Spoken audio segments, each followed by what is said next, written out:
ये लोग मिला करके पार्टी बना रहे हैं ताकि हम बेल पर हैं, जेल से छूट जाएं और नरेंद्र मोदी को नहीं बनने देंगे। देखिए, ललन सिंह का दिवालियापन हो गया है। वो हर वक्त हर दम अनाप शनाप बोलते रहते हैं। हम पूछते हैं, काला धन वापस नहीं आया रहता तो इतना विकास कहाँ हुआ रहता। महिला बिल पास किए हैं, इस नाते नहीं जीतेंगे। मोदी ने काम किया है, इस नाते जीतेंगे।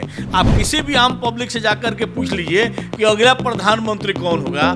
नमस्कार, मेरा नाम सदन जी है और आप देख रहे हैं एक न्यूज़ 24। हमारे साथ बातचीत करने के लिए भाजपा विधायक सुनील मणि तिवारी हैं और ये पूर्वी चंपारण जिला के विधानसभा क्षेत्र गोविंदगंज से विधायक हैं। आपका बहुत बहुत स्वागत है एक न्यूज़ 24 पर।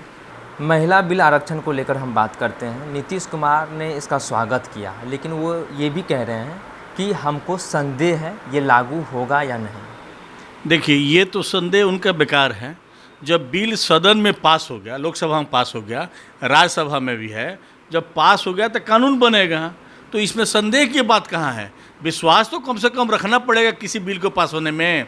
आप लोगों का ये बिल, महिला बिल, कितने दिन से मांग था लेकिन नहीं हो रहा था। और आपका जो गठबंधन आप बनाए हैं उसमें बहुत लोग गठबंधन आपका विरोध कर रहा है, इसलिए उसको आप थोड़ा सा पॉलिश लगाने के लिए जरूर तो कहेंगे कि हमको संदेह है, लेकिन आप सदन में हमको अपना बहुमत दिए इसलिए हम आपको बधाई देंगे।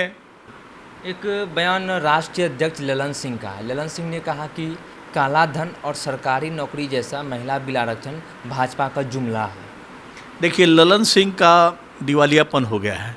वो हर वक्त हर दम अनाप शनाप बोलते रहते हैं। हम पूछते हैं, काला धन वापस नहीं आया रहता तो इतना विकास कहाँ हुआ रहता।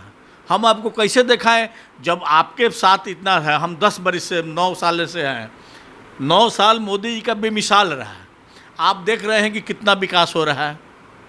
5 किलो अनाज एक परिवार में अगर फ्री जा रहा है तो आप जोड़ लीजिए कि पूरे देश में कितना करोड़ों अरबों का रुपया का अनाज खरीद करके दिया जा रहा है। ये विकास नहीं है। पहले सड़क में गड्ढा था, अब कहीं गड्ढा नहीं दिखाई दे रहा है। पूरे आपका देश का जो चौहद्दी है चारों तरफ उसमें सड़क बन रहा है। अब चंद्रयान पर हम चढ़ गए हैं तो ये आपको विकास नहीं दिख रहा है। ये जुमला कहाँ से हुआ है। आपको तो धैर्य रख कर देखना चाहिए। मोदी है तो सब मुमकिन है। विपक्ष ये कह रही है कि आगामी चुनाव को जीतने के लिए भाजपा महिला बिल आरक्षण का दांव मतलब कि ये बिल पेश किया है, इसके दांव पेश कर रही है। इसके बारे में क्या कहेंगे आप? देखिए, हम अगला चुनाव तो काफ़ी बहुमत से जीतेंगे। ये महिला बिल पास किए हैं, इस नाते नहीं जीतेंगे। मोदी ने काम किया है, इस नाते जीतेंगे। आप किसी भी आम पब्लिक से जाकर के पूछ लीजिए कि अगला प्रधानमंत्री कौन होगा, अगला किसकी सरकार आएगा, तो सीधे कहेगा कि नरेंद्र मोदी प्रधानमंत्री होंगे और भाजपा की सरकार आएगा। नरेंद्र मोदी के एंगेस्ट में अभी कोई नेता दिखाई नहीं दे रहा है, तो मानिए उसकी सरकार बनने की कहाँ बात है। आप 20 पार्टी 25 पार्टी को मिला करके सबको बना रहे हैं।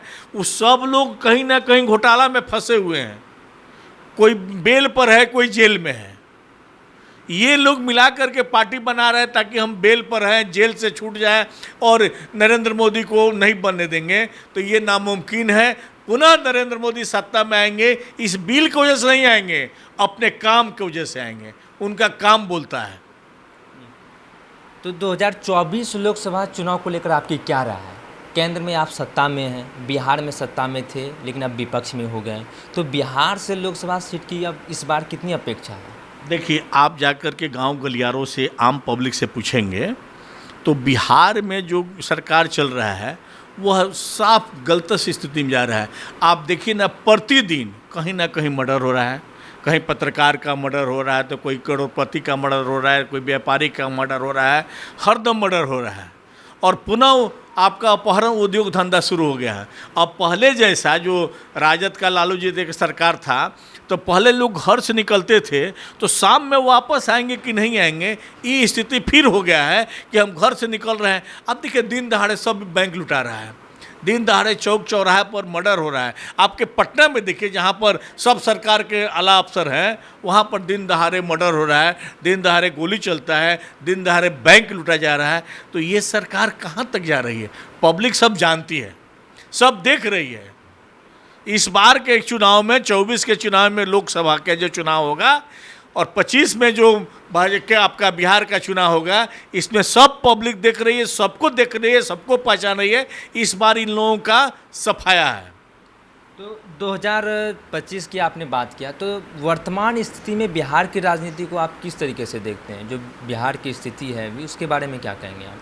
देखिए, बिहार की स्थिति तो यहाँ पर जंगल राज हो गया है। डकैती शुरू है, अपहरण धंधा शुरू है, मर्डर शुरू है। आप कहते हैं कि हम नौकरी देंगे, कितने की नौकरी अब तक दिए हैं? आप बोल रहे थे, जो उप मुख्यमंत्री तेजस्वी जी बोल रहे थे कि हमने जिस दिन संभालेंगे उसी दिन 10 लाख लोगों को नौकरी देंगे, 20 लाख का नौकरी देंगे। अभी तक क्या है, जो मास्टर का नौकरी आपने देने के वादा किए थे, उसमें आपने बीपीएससी लगा दिया। और बीपीएससी इस तरह से लगाए कि इतना भास्ट और इतना कड़ा क्वेश्चन दे रहे हैं। अगर उतना क्वेश्चन कड़ा लिखने वाला व्यक्ति मास्टर क्यों होगा? बीपीएससी को के बीडीओ और सीओ क्यों नहीं बनेगा कि मास्टरी करने जाएगा? एक व्यक्ति मास्टर बनने के लिए वो मैट्रिक, इंटर, बीए पास करता है, फिर ट्रेनिंग करता है, सीटीएटी या एएसटीएटी निकालता है, उसके बाद अब बीपीएससी देता है। 6-7 परीक्षा देने के बाद बीपीएससी देता है। तो आपको नौकरी नहीं देना है, इसलिए बहानाबाजी कर रहा है। आप सुन रहे थे भाजपा विधायक सुनील मणि तिवारी को। आपने इतना समय दिया, बहुत बहुत धन्यवाद। सत्ता के दावेदारों के हिस्सों से कुछ सवाल जवाब हुए, बाकी सिलसिला चलता रहेगा। अब आपकी बारी है, आपकी क्या राय है नीचे कमेंट बॉक्स में बताइएगा और देखते रहिए एक न्यूज़ 24। मेरे सहयोगी विष्णु के साथ मैं सदन जी, पटना।